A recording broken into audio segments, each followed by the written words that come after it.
Apulia, also known by its Italian name Puglia, is a region of Italy located in the southern peninsular section of the country, bordering the Adriatic Sea to the east, the Strait of Otranto and Ionian Sea to the southeast, and the Gulf of Taranto to the south. The region comprises 19,345 square kilometers and has 3,874,166 inhabitants as of 2025. It is bordered by the other Italian regions of Molise to the north, Campania to the west, and Basilicata to the southwest. The regional capital is Bari. In ancient times, more precisely at the beginning of the first millennium BC, the region of Apulia was inhabited by the Iapygians, while during the 8th century BC its coastal areas were populated by ancient Greeks. Later, the region was conquered by the ancient Romans. It was then conquered by the Byzantines, followed by the Normans, the Aragonese, and the Spanish. Subsequently, it became part of the Kingdom of the Two Sicilies, to then be annexed to the unified Kingdom of Italy after the Expedition of the Thousand. Bari, Italy, super common mix-up with the spelling. It's this awesome coastal city in Puglia, down in southern Italy on the Adriatic Sea. Kind of like the heart of the region, with about 320,000 people buzzing around. History-wise, it's ancient Romans, Byzantines, Normans all left their mark. The old town's called Bari Vecchia, full of narrow alleys, whitewashed houses, and surprises like nonas, making fresh orecchiette pasta right on the stoops. Don't miss the Basilica di San Nicola. It's got the relics of St. Nicholas, Santa Claus himself, and dates back to the 11th century. Then there's the Swabian Castle, all rugged and Norman-era cool. Food? Killer. Think burrata cheese so fresh it bursts, killer seafood, and that street pasta I mentioned, deer-shaped orecchiette. Monopoli? Puglia's hidden seaside stunner, just down the coast from Bari in southern Italy. It's this pint-sized port town, about 50,000 folks, with a vibe that's equal parts ancient charm and lazy beach days on the Adriatic.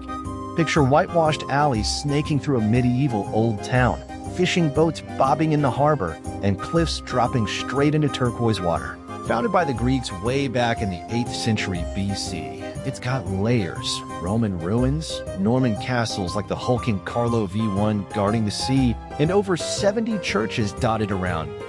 Yep, it's nicknamed the City of 100 Churches, though that's a stretch. Wander the Centro Storico for gelato-fueled people-watching, hit up the Cathedral of Maria Santissima della Madia, built in the 11th century, super ornate inside, or climb the clock tower for killer views. Beaches?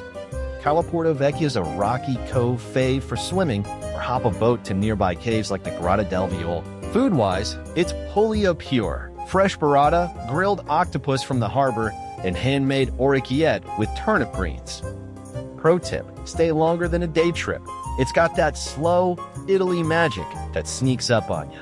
Polignano a Mare is a picturesque coastal town in the Puglia region of southern Italy, perched dramatically on limestone cliffs overlooking the Adriatic Sea. Known for its stunning natural beauty, crystal clear waters, sea caves, and historic charm, it's often called one of Puglia's gems and attracts visitors seeking a mix of relaxation, adventure, and Italian culture. The town has a population of around 18,000 and is part of the metropolitan city of Bari. Alberobello, Italy? It's this super charming spot in Puglia that sounds a lot like Alberello. If that's not it, let me know. Anyway, here's the quick scoop on Alberobello, because everything could take all night. It's a tiny town of about 10,000 folks in southern Italy's heel, famous for these adorable cone-roofed houses called trulli.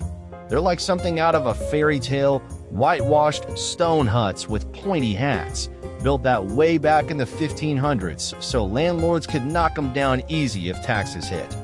Over 1,000 of them, and the whole historic center's a UNESCO World Heritage Site since 1996. What a Riona Monte neighborhood for the best cluster shops, wine tastings, even Trulli turned into B&Bs. Hit the Church of Sant'Antonio too. It's a Trullo-turned church with wild architecture. Food-wise, go for orecchiette pasta with turnip greens, burrata cheese, and local Primitivo wine. It's touristy in summer, so early mornings are magic to beat the crowds. Getting there? Train from Bari's a breeze, about an hour. Stay overnight if you can. Sunset views are killer. Worth the hype? Totally, but pair it with nearby spots like Loca Rotondo for a full Puglia vibe. Ostuni? Puglia's white city. It's like Italy's hidden gem, perched on a hill overlooking olive groves in the Adriatic just 8 kilometers from the coast. Picture this, whitewashed houses stacked like a fairy tale maze, all lime, painted to fend off the plague back in the 1600s, and they still refresh them every year. It's got that Greek village vibe, but with Italian flair. History-wise, folks have been here since the Stone Age, Neanderthal even. Messapian tribes founded it. Romans rebuilt after Hannibal wrecked it. Then Normans turned it into a fortified spot with walls and a castle. Renaissance queens like Isabella of Aragon and Bona Sforza ruled it, building defense towers against Turkish raids. Today, it's buzzing with about 32,000 locals, but summers swell to 200,000 tourists, plus a bunch of British and German expats snapping up Villa's 5th highest Brit population in Italy. What to do? Wander the Centro Storico's narrow alleys, climb to the 15th century cathedral with its killer rose window, or hit the old city gates in Bishop's Palace. Nearby, you've got Messiri Farms for wine tastings. Ostuni dock reds are killer, and beaches like Torre Pozzella. Food. Fresh burrata, orecchiette, and olive oil everywhere. Grab gelato on Via Cattedrale. It's got an industrial zone too, but the real economy's tourism in those ancient olive trees. Fun fact, Guinness calls it the whitest city in the world. Lecce? That's Puglia's hidden gem, like the Florence of the South, but way chiller and sunnier. It's this Baroque explosion in Italy's heel on the Salento Peninsula, super walkable historic center packed with creamy Lecce stone carvings that look like lace. Population's around 95,000, feels smaller though, cozy vibe.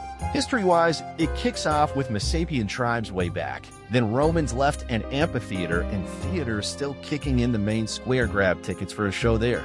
It's magic. Middle Ages were all castles and bishops, but the 17th century? Boom. Baroque fever with architects like Giuseppe Zambolo going wild on churches and palaces. It's got that opulent, curly, whirly style everywhere. Culture's alive. Festivals like the Santa Croce one in May with flower carpets and processions, or Notte della Torranta in summer for wild folk music and dancing. Food. Rustic heaven, orecchiette pasta with turnip greens, burrata cheese that'll ruin you for life. Pasticciato pastries for breakfast, flaky, custardy bliss, and don't skip the Primitivo wine or olive oil tastings. It's affordable too. Meals under 15 euros easy. Mustos, wander Piazza del Duomo at dusk. Climb the Basilica di Santa Croce steps for views, hit the Roman ruins, and chill in the public gardens. Otranto's a stunning coastal town in Puglia's Salento Peninsula, right at the Adriatic's edge. Population's around 5,000, but it swells in summer, with tourists drawn to its turquoise waters and historic vibe. It's got this ancient vibe. Think Greek, Roman, Byzantine layers stacked up. The star is Otranto Cathedral, 12th century, with a wild mosaic floor showing the Tree of Life, basically a medieval Instagram. Nearby, the Aragonese castle looms, all stone walls and moat, built in the 15th century after a brutal Turkish siege that inspired Dante's Inferno references. Beaches like Baia de Turkey are powdery sand paradise, perfect for your seafront vlogs. Town's got lively piazzas for gelato strolls, seafood spots serving raw red prawns, super fresh. If you're filming, hit the lighthouse at dawn. Golden Lights killer. Trani. It's this gorgeous little seaport town in Puglia, southern Italy, right on the Adriatic. Super charming, like a postcard come to life. Let me spill the basics quick. It's about 25 miles northwest of Bari, population around 54,000. Famous for its stunning Romanesque cathedral from the 1100s, built right on the rocky seafront. Waves crash below it, unreal. Then there's the Swabian Castle, all medieval vibes, and a bustling harbor where fishermen still haul on the day's catch. The old town's got these narrow, whitewashed streets, gelato spots everywhere, and killer seafood. Think fresh octopus or burrata straight from the farm. History-wise, it was a big Byzantine and Norman hub, even hosted a medieval peace treaty. Now, it's a chill spot for day trips, beach lounging, wine tasting, try local Primitivo, or just wandering at dusk when the lights hit the water. If you're road tripping Puglia, pair it with Bari or Polignano al Mare. The cathedral's facade glows golden at sunset, dedicated to St. Nicholas the Pilgrim, a quirky guy who supposedly heard divine voices. Inside, frescoes and a crypt with his relics. The harbor? Lively, but not tourist. Trappy, Bob's your uncle if you snag a table at a waterside trattoria like Raid di Navarra.